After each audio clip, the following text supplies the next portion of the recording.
નમસ્કાર મિત્રો, સ્વાગત છે તમારું અમારી યુટ્યુબ ચેનલમાં। આજના વરસાદના સમાચાર વિશે વાત કરતા પહેલા જો તમે અમારી ચેનલમાં નવા છો તો નીચે લાલ કલરનું સબસ્ક્રાઇબ બટન આપેલું છે, તેને દબાવીને બાજુમાં રહેલા ઘંટડી બટનને પણ દબાવી દેજો, જેથી મારા આવનારા તમામ વિડીયોની માહિતી તમને મળતી રહે।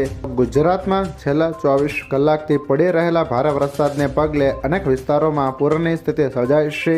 રાજ્ય સરકાર રેડ અને ઓરેન્જ એલર્ટ હેઠળના 19 જિલ્લાઓમાં સાવચેતીના ભાગરૂપે શાળા કોલેજો બંધ રાખવાનો નિર્ણય લીધો છે।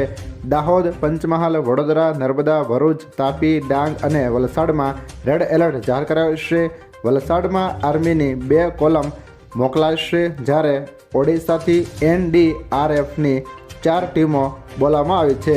ગુજરાતમાં આબ ફાટ્યું, અહીં 36 ઇંચ વરસાદ। વલસાડ જિલ્લામાં મેઘરાજાએ ભારે કટોકટી સર્જી છે। ઉમરગામમાં છેલ્લા 24 કલાકમાં 36 ઇંચ જેટલો અતિ ભારે વરસાદ ખાબકતા પૂર જેવી આફત સર્જાઈ છે। આ સિવાય કપરાડામાં 29, નાના પોઢામાં 25.31 અને ધરમપુરમાં 20 ઇંચ વરસાદ નોંધાયો છે। શહેરમાં નદીઓની જેમ પાણી વહી રહ્યા છે અને ગાડીઓ ડૂબી ગઈ છે, જ્યાં ફસાયેલા લોકોનું બોટ દ્વારા રેસ્ક્યુ કરવામાં આવી રહ્યું છે।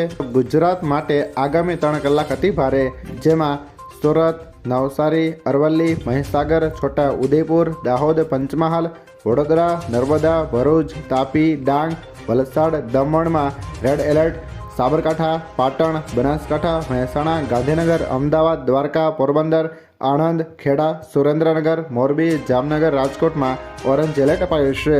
9 વાગ્યા સુધી ઘરે પહોંચી જજો। સુરતમાં વહેલી સવારથી જ અવિરત ધોધમાર વરસાદ વરસી રહ્યો છે। હવામાન વિભાગે શહેરમાં રેડ એલર્ટ જાહેર કર્યું છે।